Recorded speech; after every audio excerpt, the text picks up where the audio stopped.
So Bharatiya Janata party ఇక దీన్ని గట్టిగా చెప్పాలంటే ఒకప్పటి కాంగ్రెస్ లాగా తయారవుతున్నటువంటి ఇక ఇది ఒకప్పటి కాంగ్రెస్ అని చెప్పుకోవచ్చు. ఎందుకంటే ఈ గ్రూప్ రాజకీయాలు ఎక్కువైపోయినాయి. ఎవరికి వారికి సొంతంగా లాబింగ్ చేయడం ఎక్కువైపోయింది, ఢిల్లీకి పోవడం. సో ఏమన్నా అంటే ఇప్పుడు మరి హక్కు లేదా, మాకు అర్హత లేదా, మాకెందుకు రాష్ట్ర అధ్యక్ష పదవి కాదని చెప్పేసి చాలామంది చెప్తున్న పరిస్థితి.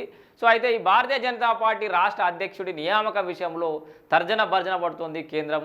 సో మరి ఆ విషయంలో ఎలాంటి నిర్ణయం తీసుకుందో ఒకసారి చూసే ప్రయత్నం చేద్దాం. రాష్ట్ర బీజేపీకి వారంలో కొత్త దళపతి.